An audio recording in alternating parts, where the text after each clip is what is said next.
আচ্ছা 2-1 minute wait করলে হয় না? হ্যাঁ, অপেক্ষা করছি। এদিকে স্ক্রিন শেয়ার করি। না, অপেক্ষা করি, ওরা আসুক। আমরা ছোটখাটো কিছু আলোচনা একটু এগিয়ে রাখি হালকা। দেখো, 4.1-এর যে তথ্যগুলো তোমার লাগবে বেসিক, সেগুলো আলোচনা হয়ে গেছে। ছোট্ট একটা জিনিস যেগুলো বাকি ছিল গত ক্লাসে আলোচনা করার সময় পাইনি, সেটা আজকে বলে আমরা সরাসরি অনুশীলনে যাওয়ার চিন্তা করছি। তো দেখো, দুটি বৃত্ত যদি পরস্পরকে মনে করো বহিস্থ ভাবে স্পর্শ করে তাহলে কি ঘটে? বহিস্থ ভাবে দেখো, আমরা ধরছি, ধরো এটা একটা বৃত্ত।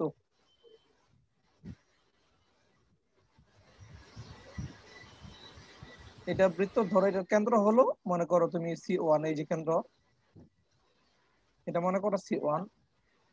জি। আর একটা বৃত্ত তুমি নাও, মনে করো এরকম, এটা একটা ছোট বড় যাই হোক, সমস্যা নাই।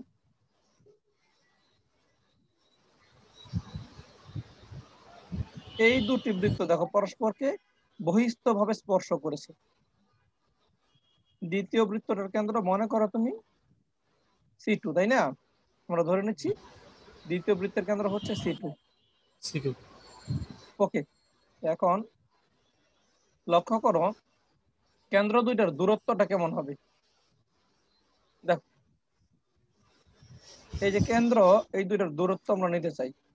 কেন্দ্র দ্বয়ের দূরত্ব কি আমরা নাম দিচ্ছি এরকম ভাবে, দেখো C1 C2, এইটার দূরত্ব। দেখো এই অংশটুকুর মান তুমি চিন্তা করো, প্রথম বৃত্তের যে ব্যাসার্ধ, এই যে অংশটুকু, এটা প্রথম বৃত্তের ব্যাসার্ধ না? জি জি। এটাকে নাম দিলাম তুমি R1। আর এই যে এই অংশটুকু, এটা হলো দ্বিতীয় বৃত্তের ব্যাসার্ধ, এই যে অংশটুকু, এটাকে তুমি নাম দিলে মনে করো R2। তাহলে R1 আর R2 যোগ করলে কি C1 আর C2 দূরত্ব পাওয়া যাবে না, বলো তো? জি, এটা পুরো দূরত্বটা হবে।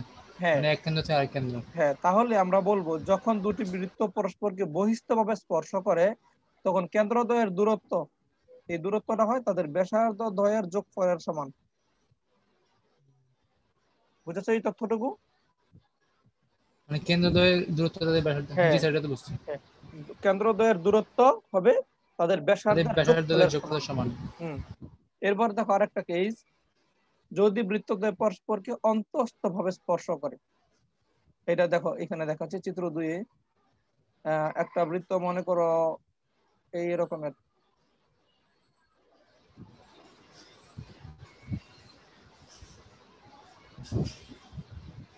এই বৃত্তের কেন্দ্র এইটা, এই যে C1।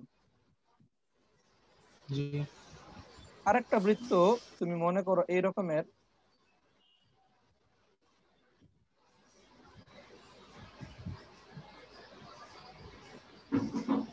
এই বৃত্তের কেন্দ্র তুমি মনে করো C2। এটা স্যার মানে ভেতরের দিকে অন্তঃস্থভাবে গেছে। স্পর্শ করলো, হ্যাঁ। আচ্ছা। এখন অন্তঃস্থভাবে স্পর্শ করলো, এইবার তুমি তাকাও বৃত্তদ্বয়ের কেন্দ্রের কেন্দ্রের দূরত্ব, এই যে C1 আর C2-র মান কত হচ্ছে তাকাও। দেখো এই যে দূরত্বটা, এটা একটু ভালো করে বোঝো। অন্তঃস্থভাবে যদি স্পর্শ করে তাহলে পুরা, আমি একটু দেখো নীল রং দিয়ে দেখাই প্রথমে, বা সবুজ রং দিয়ে দেখো। প্রথম বৃত্তের ব্যাসার্ধ কতটুকু তুমি ভালো করে লক্ষ্য করো। প্রথম বৃত্তের ব্যাসার্ধ হবে, এই যে আমি একটু দাগ দিয়ে দেখাই, এই এতটুকু, এই যে এইটুকু হলো প্রথম বৃত্তের ব্যাসার্ধ, ঠিক আছে? হ্যাঁ। বুঝেছো? আচ্ছা, ওই লাস্টের বিন্দুটা কি একটা ধরে নিব? এই যে এখানে আমি কিন্তু এটার উপর দিয়ে আঁকতে চাইছিলাম, কিন্তু তুমি বুঝবে না বলে উপর দিয়ে দেখাচ্ছি না। এর জি। উপর দিয়ে মূলত আঁকতে হবে। তুমি দেখো, সমস্যার উপর দিয়ে দেখাই, দেখো এই যে এখান থেকে দূরত্ব, এইটা হলো কি তোমার আর না, R1 না? প্রথম বৃত্তের ব্যাসার্ধ সবুজ রং দিয়ে আঁকলাম, বুঝেছো? জি। প্রথম বৃত্তের ব্যাসার্ধ ব্যাসার্ধ এতটুকু। সবুজ। ওকে, এরপরে দেখো দ্বিতীয় বৃত্তের ব্যাসার্ধ, এই সবুজ রংটা হলো R1, এই মনে করো R1। এবারে ধরো কালো রং দিয়ে দেখাই, কালো রংটা হলো মনে করো দ্বিতীয় বৃত্তের ব্যাসার্ধ, এই যে অংশটুকু, একটু সবুজ রঙের উপর রাখলাম, ঠিক আছে? এটা জি। কি বলতো, R2। আর তাহলে এখানে R1 বড় না R2 বড়? স্যার এখানে পুরোটা R1 বড়। R1 বড়। তাহলে এখান থেকে আমরা বলতে পারি, দেখো C1 C2 এর দূরত্বটা কি, এই পুরা, আসসালামু আলাইকুম। ওয়ালাইকুম সালাম, দেখো পুরা এই যে বৃত্তের দ্বয়ের দেখো ব্যাসার্ধ দ্বয়ের বিয়োগফলের সমান না? তুমি যদি R1 পুরোটা R1 থেকে R2 যদি বাদ দাও তাহলে কি C1 C2 পাবে না? জি। ভালো করে লক্ষ্য করো শাহরিয়ার, আমরা যদি C1 C2 বের করতে চাই এটার মানে হচ্ছে পুরা ব্যাসার্ধ কত, R1 মানে বড় ব্যাসার্ধ, এই R1 থেকে আমি R2 বাদ দিলেই C1 C2 এর মান পাচ্ছি। এটা কি বুঝেছো? জি স্যার, এটা তো বুঝছি। কখন এটা, কখন যখন R1 টা বড়, মানে বড়টা থেকে ছোটটা বাদ, এক কথায় বড়টা থেকে ছোটটা বাদ। ছোটটা বাদ। তাহলে বৃত্তদ্বয় যদি বহিস্থভাবে স্পর্শ করে তখন কেন্দ্রদ্বয়ের দূরত্ব হয় ব্যাসার্ধদ্বয়ের যোগফলের সমান। আর যদি দুটি বৃত্ত পরস্পরকে অন্তঃস্থভাবে স্পর্শ করে তাহলে কেন্দ্রদ্বয়ের দূরত্ব হয় ব্যাসার্ধদ্বয়ের বিয়োগফলের সমান, অর্থাৎ বড় ব্যাসার্ধ বিয়োগ ছোট ব্যাসার্ধ। হ্যাঁ। বাকিরা একটু দেখো, এই তথ্যটুকু আলোচনা করেছি। দুটি বৃত্ত পরস্পরকে কি কিভাবে স্পর্শ করতে পারে, একটা বহিস্থ স্পর্শ আর একটা হলো অন্তঃস্থ ভাবে, তাই না? বাকিরা একটু শোনো মনোযোগ দিয়ে। প্রথম চিত্রে আমি দেখিয়েছি দুটি বৃত্ত যদি পরস্পরকে বহিস্থভাবে স্পর্শ করে তাহলে কেন্দ্রদ্বয়ের, দেখো একটার কেন্দ্র C1 আর একটার কেন্দ্র C2, কেন্দ্রদ্বয়ের দূরত্বটা কেমন হচ্ছে, তাদের ব্যাসার্ধদ্বয়ের যোগফলের সমান। আর দ্বিতীয় চিত্রে দেখিয়েছি যদি দুটি বৃত্ত পরস্পরকে অন্তঃস্থভাবে স্পর্শ করে তাহলে কেন্দ্র দুইটার দূরত্ব কেমন হবে, তাদের ব্যাসার্ধ দুটার বিয়োগফলের সমান। যারা পরে যুক্ত হয়েছে তারা কি দুটো চিত্র বুঝেছো কিনা একটু জানাও। জি স্যার, বুঝতে পেরেছি। ওকে। আর তোমাকে স্যার যদি শুধু সেকেন্ডটা বলে, আরেকবার বুঝান স্যার। হ্যাঁ কোনটা বলো লাবিব? সেকেন্ডটা স্যার, আচ্ছা এই যে দ্বিতীয়টা দেখো। আচ্ছা হ্যাঁ দেখো, অন্তবৃত্ত যেটা, যেটা হ্যাঁ দেখো মাঝখান। অন্তঃস্থভাবে স্পর্শ করলে কি হয় দেখো, প্রথম বৃত্তের কেন্দ্র হলো C1, দ্বিতীয় বৃত্তের কেন্দ্র C2। প্রথম বৃত্তের ব্যাসার্ধ দেখো সবুজ রং দিয়ে এঁকেছি R1, সবুজ রং দিয়ে এঁকেছি। আর দ্বিতীয় বৃত্তের ব্যাসার্ধ দেখো কালো রং দিয়ে এঁকেছি R2, ঠিক আছে? তো এখন C1 C2 এর দূরত্ব, এই যে এই অংশটুকুর মান জানতে চাই, মনে করো এই যে এই অংশটুকু, ভালো করে তাকাও লাবিব, আমি এই অংশটুকুর দৈর্ঘ্য জানতে চাই, এই অংশটুকুর মান কিভাবে পাবো? এই দেখো পুরোটা হলো R1, R1 থেকে যদি আমি R2 বাদ দিই তাহলে কিন্তু C1 C2 পেয়ে যাচ্ছি, তাই না? লাবিব কি বুঝেছো? জি স্যার, এখন বুঝছি। হ্যাঁ দেখো এই যে পুরোটা হলো তোমার R1, এই যে এই কেন্দ্র থেকে এই বিন্দু পর্যন্ত দূরত্ব পুরোটা R1। এখান থেকে এই যে কালো রঙের যে R2 এটা বাদ দিয়ে দিলে আমরা পাচ্ছি C1 C2। তার মানে অন্তঃস্থভাবে স্পর্শ করলে কেন্দ্রদ্বয়ের দূরত্ব হয় বৃত্তদ্বয়ের ব্যাসার্ধের বিয়োগফলের সমান। আচ্ছা, আর যদি তোমাকে বলে দুটি বৃত্ত পরস্পরকে স্পর্শ করে, অন্তঃস্থ স্পর্শ নাকি বহিস্থভাবে করে সেটা বলে নাই, তখন তুমি কি লিখবা?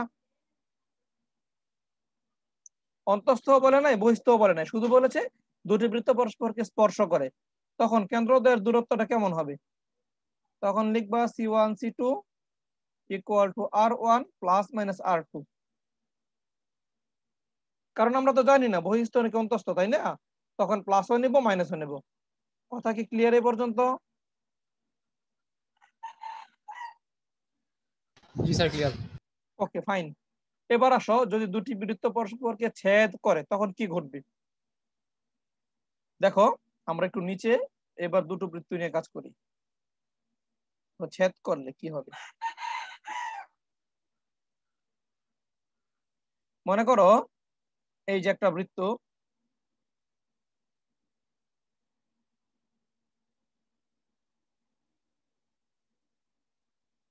এটার কেন্দ্র মনে করো তুমি C1, আবার মনে করো আরেকটা বৃত্ত, এটা আমি একটু দূরে আঁকি তাহলে তুমি বুঝবা, দুইটা জিনিস একসাথে দেখাই।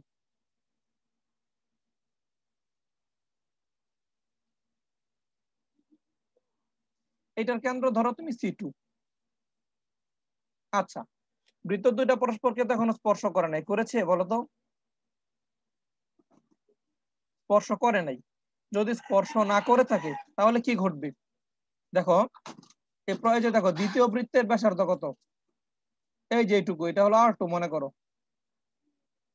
আর প্রথম বৃত্তের ব্যাসার্ধ কোনটুকু? এই যে দেখো প্রথম বৃত্তের ব্যাসার্ধ হলো এই যে এইটুকু R1।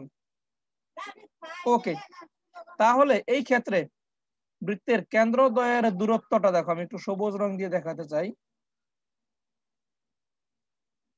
কেন্দ্রদ্বয়ের দূরত্বটা কি ওদের ব্যাসার্ধ দ্বয়ের যোগফলের চেয়ে বড় না ছোট বলো? স্যার বড়। বড় বড় হবে। অবশ্যই। হ্যাঁ, যখন তুমি দেখবা এই C1 C2 এর মান এইটা এই R1 প্লাস R2 এই দুইটার যোগফলের চেয়েও বড় হয়ে গেছে, তখন তুমি ধরে নেবে বৃত্তদ্বয় পরস্পরকে স্পর্শ করেনি বা ছেদও করেনি, কিছুই করেনি, তাই তো? মনে থাকবে? ওকে। আর যদি তুমি দেখো এরকম ঘটনা ঘটেছে, দেখো মনে করো এটুকু আমি মুছে দিয়ে দেখো, যদি ছেদ করে তখন কি ঘটবে লক্ষ্য করো। আমি এটাকে মনে করো একটু কেটে নিয়ে ডান পাশে বসাই দিই। দেখো এই যে এই জিনিসটা কি, তুমি তাকাও দেখো কি ঘটছে।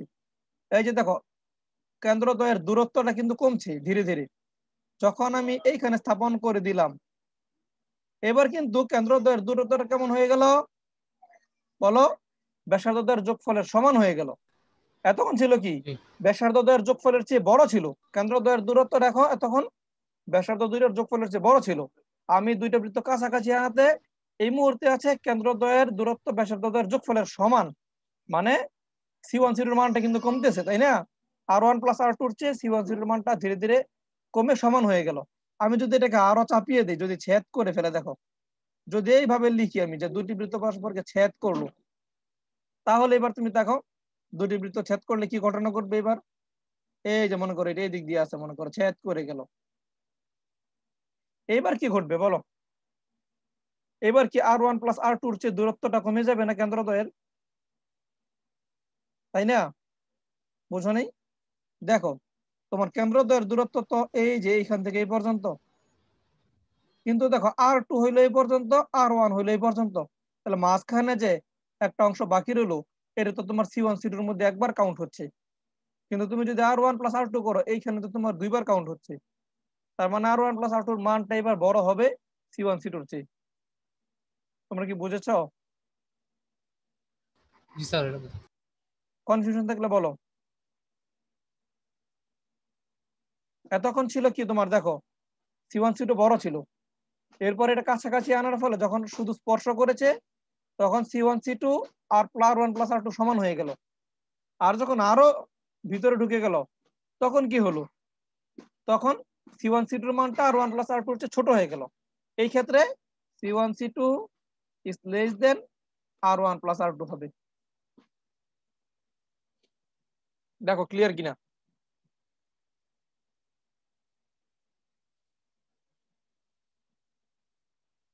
বুঝেছো? অস্পষ্টতা থাকলে বলো, আমি একটু ব্যাখ্যা করে বোঝাই। জিনিসগুলো একটু বুঝে রাখলে ভালো হবে তোমাদের।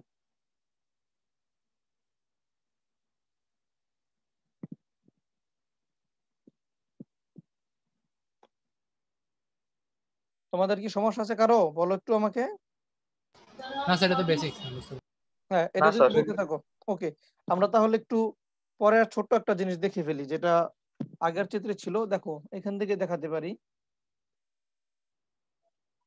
দুটি বৃত্ত যখন পরস্পরকে বহিস্থভাবে স্পর্শ করে, তাহলে যে দেখো স্পর্শ বিন্দু কোনটা, আমি একটু কালো রং দিয়ে দেখা, এটা হলো তোমার স্পর্শ বিন্দু। দেখো এই যে স্পর্শ বিন্দু, কালো রং দিয়ে দেখাচ্ছি। এই স্পর্শ বিন্দুটা C1 আর C2 রেখাকে, C1 C2 রেখাকে R1:R2 অনুপাতে অন্তর্বিভক্ত করে। কথাটা কি ঠিক? স্পর্শ বিন্দুটি জি স্যার, ঠিক। C1 C2 রেখাকে R1:R2 অনুপাতে অন্তর্বিভক্ত করে। ওকে, মনে থাকবে?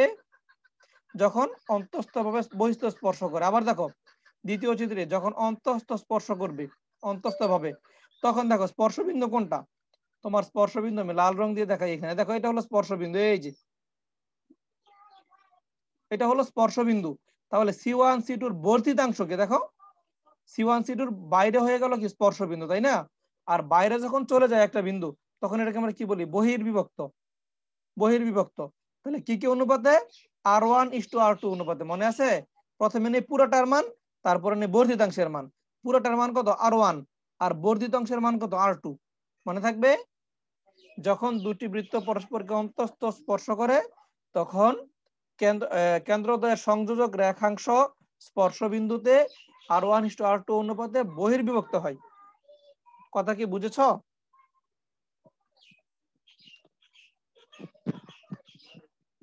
হ্যাঁ, বুঝে থাকলে আমরা এখন আরেকবার বলেন। আচ্ছা, আবার বলছি, দেখো এখানে প্রথমটা তুমি দেখো তাহলে বুঝবা। প্রথমে দেখো, এই যে প্রথম চিত্রে কালো রঙের বিন্দুটা হলো দুটি বৃত্তের স্পর্শ বিন্দু এবং বৃত্তদ্বয় পরস্পরকে অন্তঃস্থভাবে বহিস্থভাবে স্পর্শ করেছে।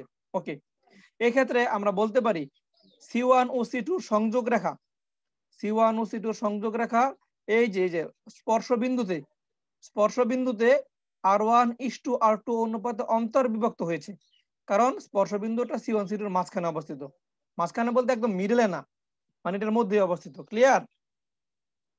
সজীব বুঝেছো এইটুকু? জি স্যার।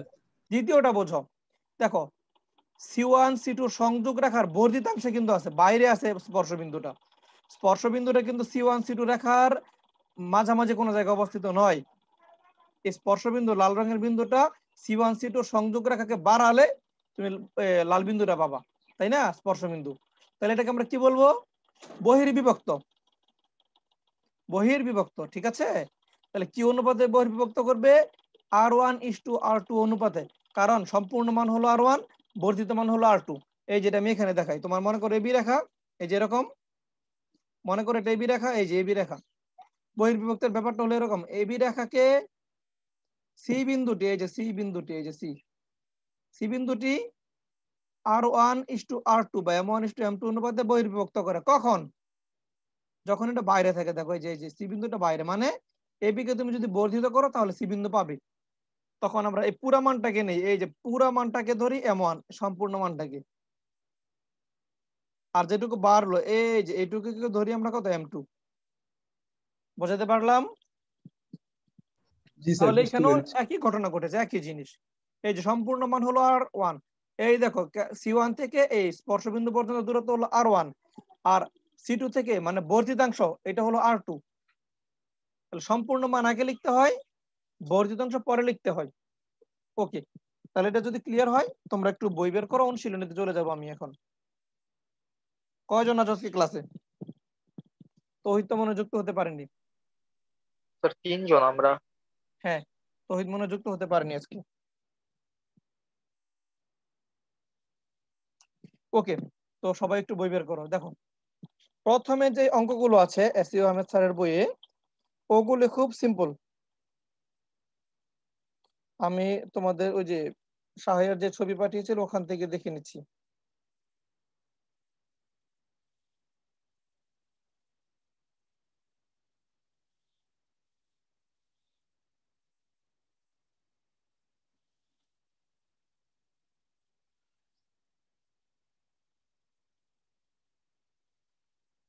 দাঁড়াও।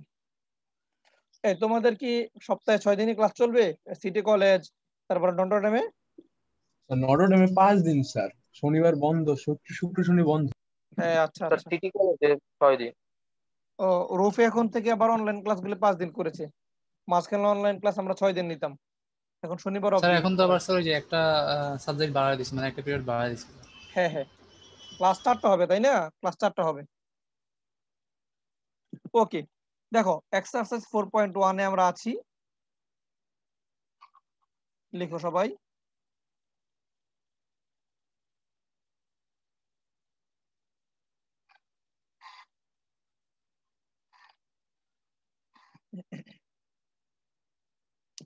প্রথমে যে এইগুলি কিন্তু পরীক্ষায় আসে নাই, তারপর আমি একটু করে দেখাই ছোট ছোট জিনিস। 1 নম্বরে বলা আছে নিম্নলিখিত বৃত্তের সমীকরণগুলি পোলার স্থানাঙ্কের মাধ্যমে প্রকাশ করো। মানে কার্তেশীয় স্থানাঙ্কের সমীকরণগুলো দেওয়া আছে, আমরা পোলারে নেব। তাহলে দেখো আমরা জানি পোলারে নিতে গেলে সম্পর্কটা কেমন, x = r cos θ, মনে আছে? y = r sin θ। তার মানে আমরা এইখানে যে সমীকরণ আছে এখানে x y এর কোনো অস্তিত্ব আমরা রাখবো না, সবগুলিকে প্রকাশ করব r এবং থিটার মাধ্যমে। আর r এবং থিটার মাধ্যমে প্রকাশ করার যে পদ্ধতি সেটাই হলো কি পোলার পদ্ধতি, মনে থাকবে। তাহলে 1 নম্বরের প্রথম যে সমীকরণটা দেওয়া আছে বলো কি কি সমীকরণ দেওয়া আছে? x square sir plus y x square square plus y square equal to 25। এটা তুমি মুখে মুখে 25। করে ফেলতে পারো, কিন্তু দেখো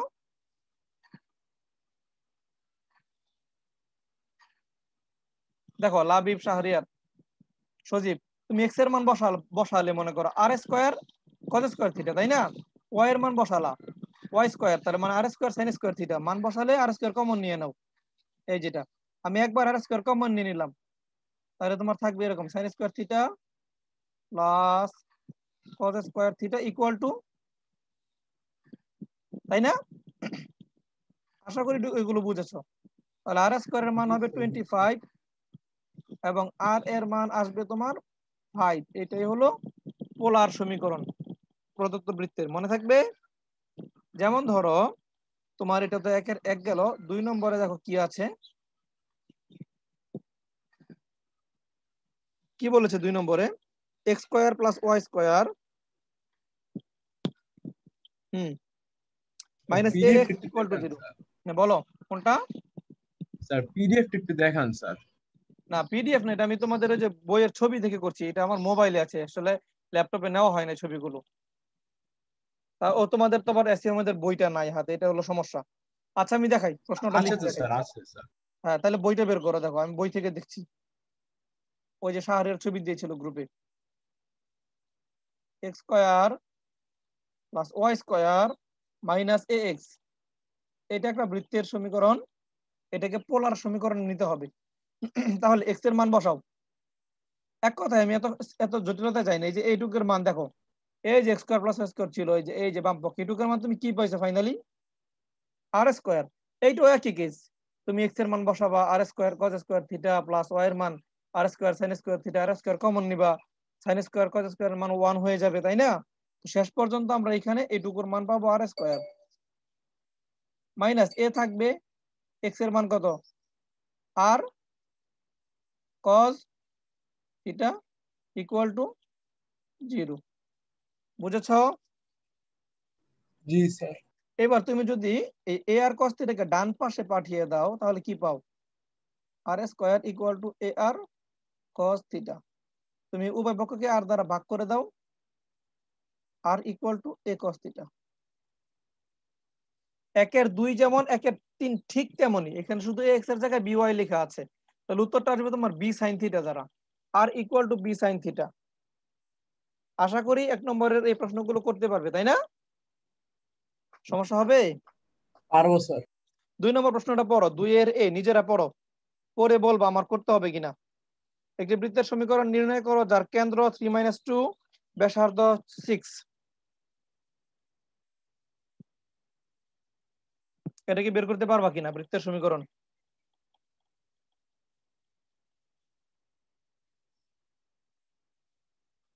একটু চিন্তা করো সবাই। পারবো স্যার, পারবো স্যার। এটা কোন সূত্র দিয়ে করবা বলো? সূত্র তো 2টা শিখিয়েছি। এক্স মাইনাস এইচ প্লাস হ্যাঁ ওয়াই হ্যাঁ মাইনাস হ্যাঁ কে। হ্যাঁ, যখন তোমার কেন্দ্র দিয়ে দিবে, ব্যাসার্ধ দিয়ে দিবে, তখন সরাসরি হাসিনা খালাদা সূত্র প্রয়োগ করবে, একদম সরাসরি এইচ কে। ওই সূত্র প্রয়োগ করলে দেখবে একদম ঝটপট মিলে যাবে উত্তর, কারণ তুমি এইচ কে এর মানও জানো, আর এর মানও জানো, তাই না? খুব দ্রুত উত্তর পাবে তুমি। শাহরিয়ার, লাবিব, 2 এর 1 নম্বর অঙ্কটা দেখো, 2 এর এ, এটা করে দেবো কিনা বলো? ডিরেক্ট সূত্র বসাইলেই তো হয়ে যাবে। একদম সরাসরি সূত্র, x minus h square y minus k square equal to r square. তোমার কেন্দ্রের স্থানাঙ্ক বলে দেওয়া আছে 3 - 2, আর তোমার ব্যাসার্ধ বলে দেওয়া আছে। একদম সিম্পল। আমরা 2 এর বি তে চলে যাই, চলো। বলেছে নিচের বৃত্তগুলির কেন্দ্র ও ব্যাসার্ধ নির্ণয় করো।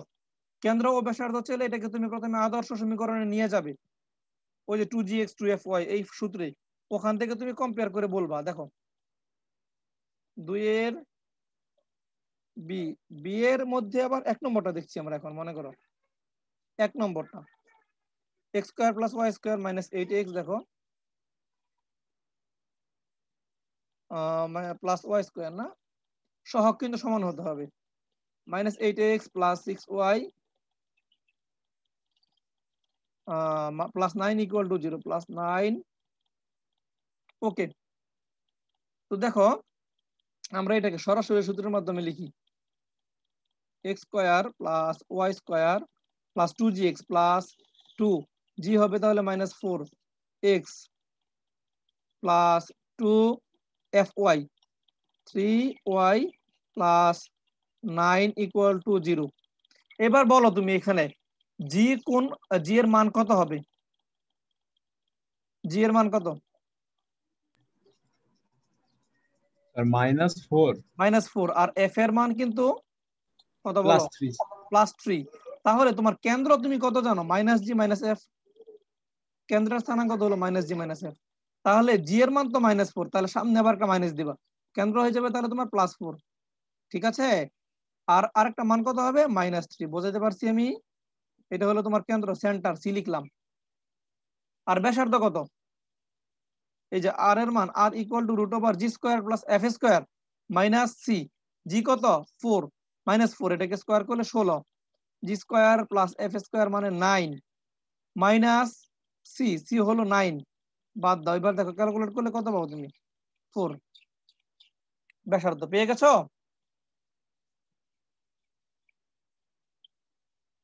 দেখো তো খুব কঠিন লেগেছে কিনা লাবিব?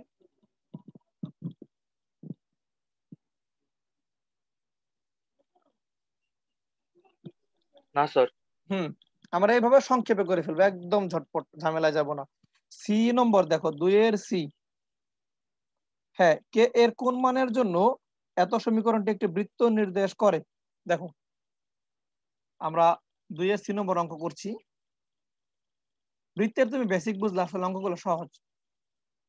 মূল জিনিসগুলো এতদিন আমি ধৈর্য ধরে তোমরা শিখেছো আমার সাথে, এখন দেখবো এটা সুফল পাবে। 2 এর সি নম্বর দেখো, 2 এর সিতে বলা আছে সমীকরণটা কি দেখো, দেওয়া আছে, লিখে ভালো ফেলবো, অথবা প্রদত্ত সমীকরণ।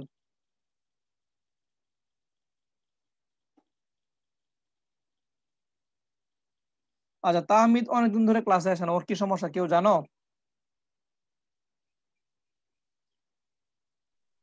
না স্যার। ও আবার মেসেজ কিন্তু সিন করে, বাইরে আছে মনে হয়। অনেক আগে বলছিল যে ওর ফোনে নাকি অসুবিধা, ও ক্লাস দেখতে পায় না, তুমি কি চলে, মানে ফোনের স্ক্রিন নষ্ট হয়ে গেছে। ও আচ্ছা, তাহলে এটাও হতে পারে, এই জন্য ক্লাস ফোন করতে ঠিক পারছে করতে না। হবে।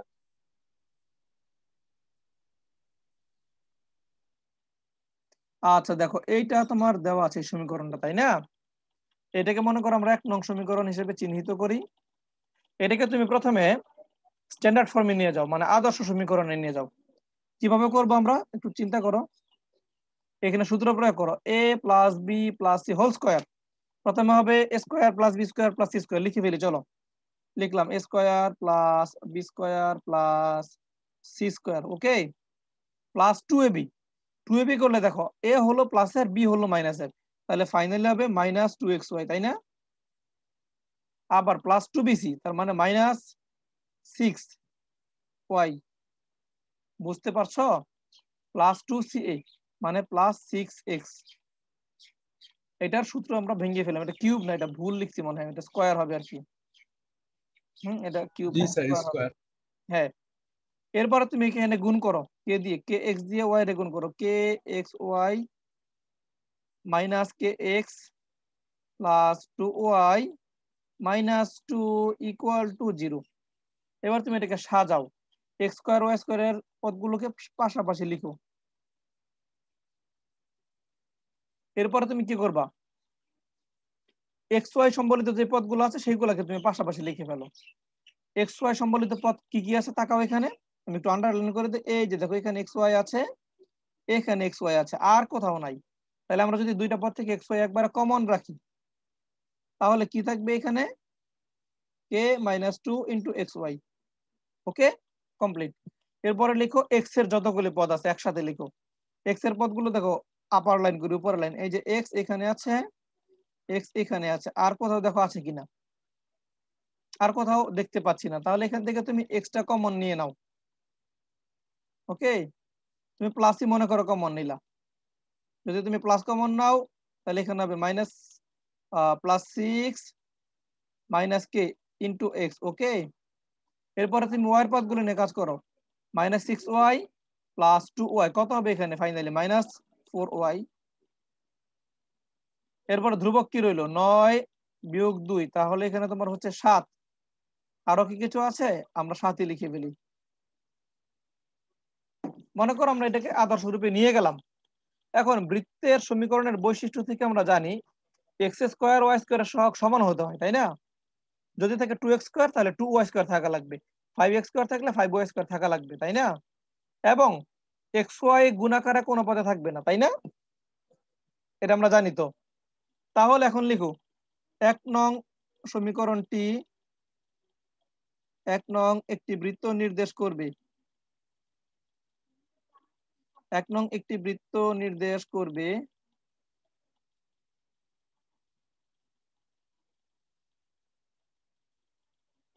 যদি xy এর সহগ 0 হয়।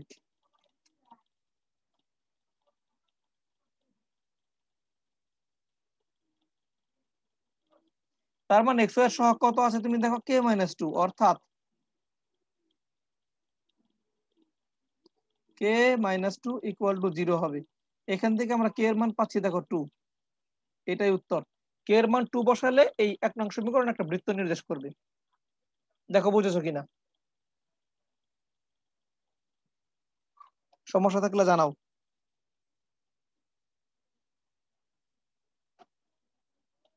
ও এটা সি এর আবার 1 2 আছে, আমি সি এর লিখতে ভুলে গেছি। সি এর এটা 1 নম্বর।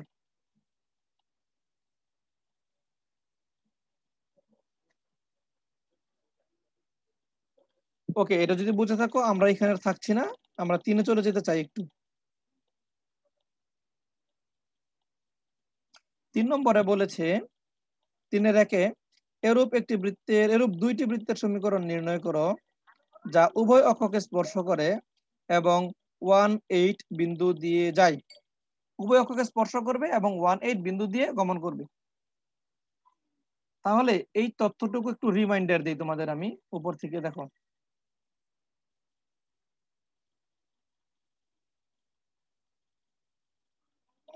একটা বিষয় লক্ষ্য করো, যদি উভয় অক্ষকে একটা বৃত্ত স্পর্শ করে তখন কি ঘটে।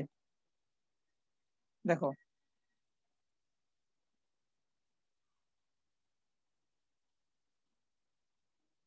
উভয় অক্ষকে যদি স্পর্শ করে তখন ধরো বৃত্তটা এরকম হয়।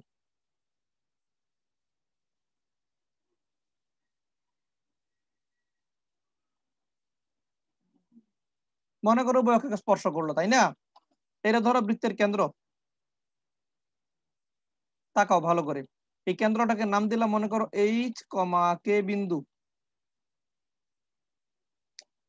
মুশকিল, এইচ কমা কে বিন্দু। তাহলে আমি কি বলতে পারি না, দেখো এই অংশটুকুর মান এটা, এটুকুর মান কে, বিন্দুটা যেহেতু এইচ কে, এইটার মান কি কে হবে না বলো তো? আর এই অংশটুকুর মান এইচ হবে না? ভালো করে বুঝে বলো।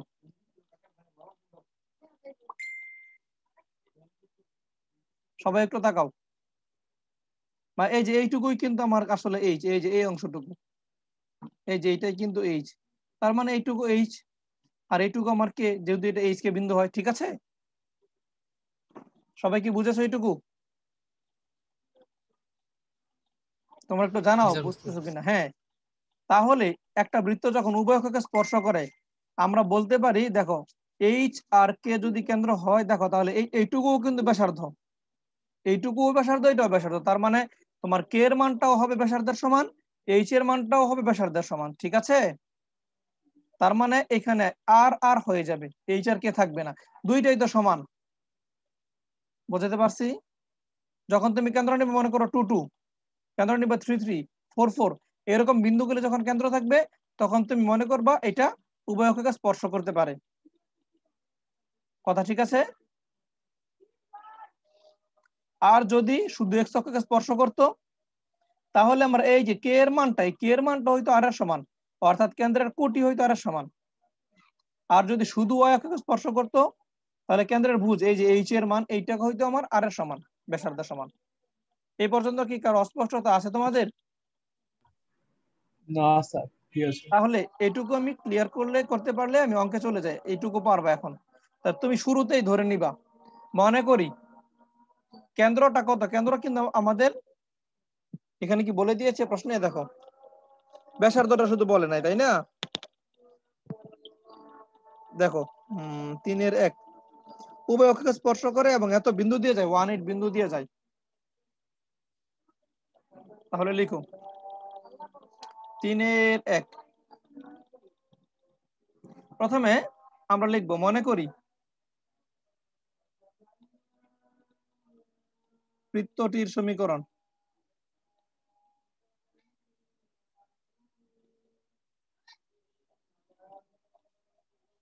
তাহলে উভয় অক্ষকে যেহেতু তোমার স্পর্শ করলো, তুমি এইচ আর কে দুইটাকে আর ধরে নেবা, ঠিক আছে?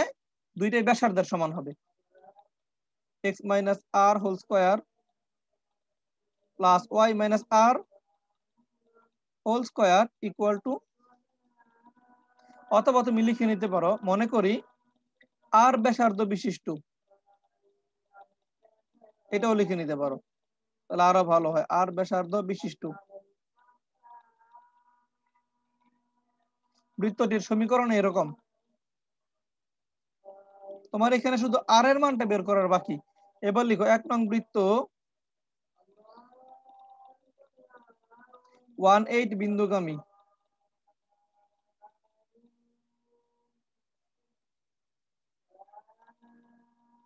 সুতরাং আমরা বলতে পারি 1 minus r whole square plus 8 minus r whole square equal to r square. এইখান থেকে কি তোমরা আর এর মানটা বের করতে পারবে না?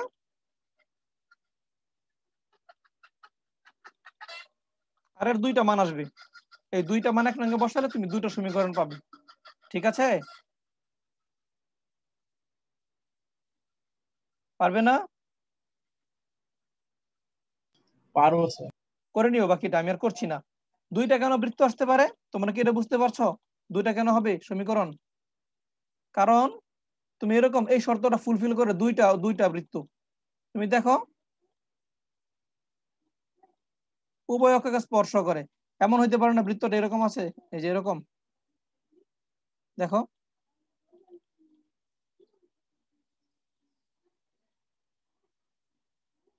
এমনও হতে পারে, বৃত্তটা হতে পারে, এমনও হতে পারে,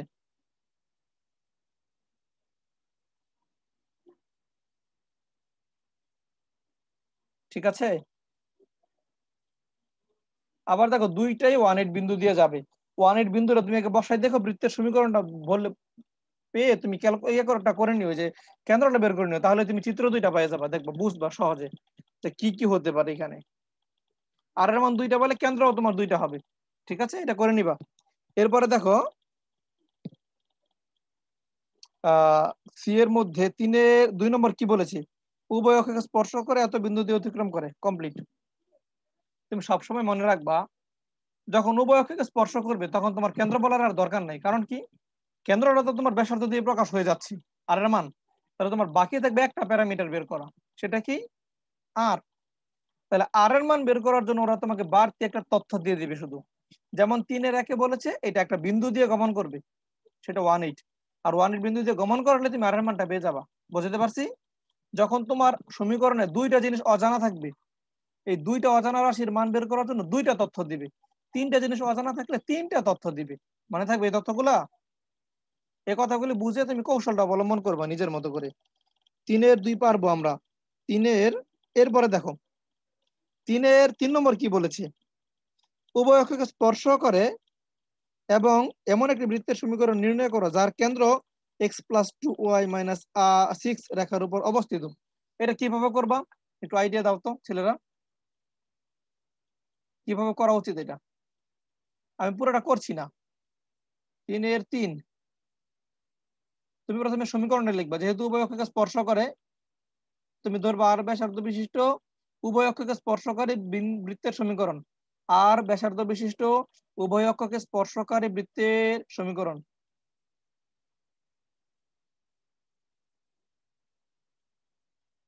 লিখলাম। এবার বলেছে এটার কেন্দ্র কত হবে, তাহলে বলো আর, তাই না? কেন্দ্র আর, কারণ এইচ এর মান আর, কে এর মান আর।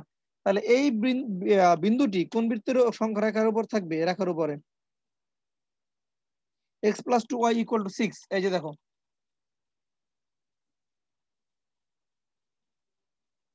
এতক্ষণ আর এর মান বের করার জন্য বলেছে বৃত্তটা একটা বিন্দুগামী হবে। এবার আর এর মান বের করার জন্য বলেছে এটার কেন্দ্র হবে এই রেখার উপর অবস্থিত। তার মানে এই কেন্দ্রের স্থানাঙ্ক দিয়ে এই রেখাটা স্যাটিসফাইড হবে। সুতরাং আমরা লিখতে পারি x এর মান r, y এর মান r, 2r = 6। এখান থেকে তুমি পেয়ে যাও r = 3, তাই না? 2, এটাই অ্যান্সার। আর এর মান 2 বসালেই উত্তর পেয়ে যাবা। আর উত্তর কিন্তু এভাবে রেখা দিও না যে x - 2² + y - 2 whole square = 2 square. এটাকে তুমি আদর্শ রূপে নিয়ে যাবা শেষ পর্যন্ত, স্কয়ারটাকে ভাঙিয়ে। পারবে না?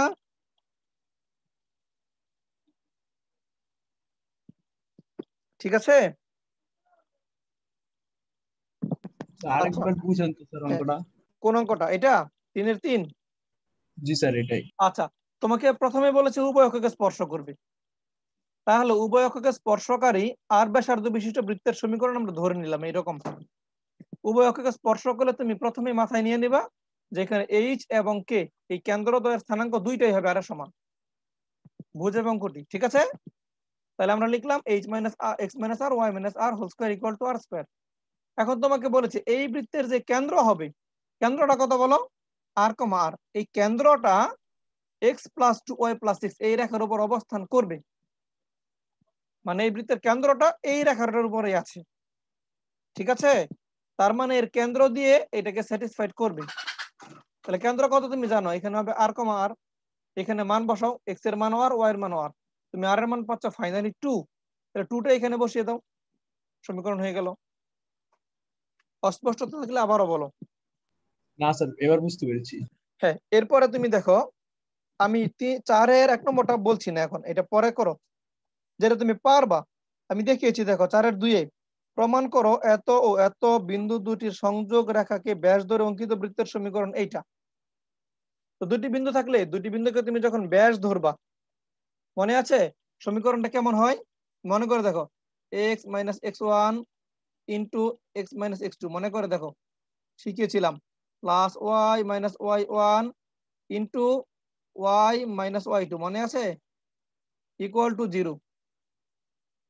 এই জুমের এক যন্ত্রণা, কিছু হলে উপর থেকে একটা স্ক্রিন চলে আসে, আর লেখা যায় না, কোনো কাজ করা যায় না। দেখো, এইটার মান হলো তোমার কত? 0, তাই না? এটাই হলো তোমার দুটি বিন্দুকে ব্যাসের প্রান্ত বিন্দু হিসেবে বিবেচনা করে বৃত্ত আঁকলে কেমন হবে। ঠিক আছে। তাহলে তুমি তো এখানে x1 x2 y1 y2 জানোই, পারবা না বের করতে? এবার বের করে নিও। জি স্যার, 4-এর পারবো। 3 কি বলছে? একই জিনিস। হ্যাঁ, একই জিনিস। 4-এর 3 তোমাকে বলছে প্রথমে এত বিন্দু দুটিকে ব্যাস চিন্তা করে, ব্যাসের প্রান্ত বিন্দু চিন্তা করে বৃত্তের সমীকরণ নির্ণয় করো। দ্বিতীয় অংশ বলছে এই বৃত্ত দ্বারা y অক্ষের খণ্ডিতাংশের পরিমাণ। আর y অক্ষের খণ্ডিতাংশের পরিমাণ আমরা জানি কি, বলো? 2√f² - c। আগে তুমি স্ট্যান্ডার্ড ফর্মে নিয়ে যাবা সমীকরণটাকে, ওখান থেকে f কোনটা c কোনটা মনে মনে চিহ্নিত করে এই সূত্রের মধ্যে বসাই দিবা, তাহলে y অক্ষের খণ্ডিতাংশ পেয়ে যাবো। বৃত্তের অধ্যায়গুলো কি সহজ লাগছে না অঙ্কগুলা? শুধু একটু শর্ত তুমি বুঝলে অঙ্কগুলো করতে পারো। বৃত্তের অধ্যায়গুলো আসলে কিন্তু সহজ। এজন্যই বলেছি সরল লেখা পারলে বৃত্তটা খুব দ্রুত হয়ে যায়। কিন্তু তুমি যদি আবার যদি 10 20 দিন 1 মাস গ্যাপ দিয়ে দাও, তখন আবার তোমার সরল লেখা সূত্রগুলো দেখা লাগবে, পরে বৃত্ত করতে হবে। ওকে। তো যা হোক, ইনশাল্লাহ তো আমরা এতটুকু দেখলাম। আমরা আপাতত এই পর্যন্ত রাখি। পরবর্তী ক্লাসে আমরা এরপর থেকে আমরা শুরু করব। একটু অপেক্ষা করো, আমি দাঁড়াও রেকর্ডটা স্টপ করে দিই।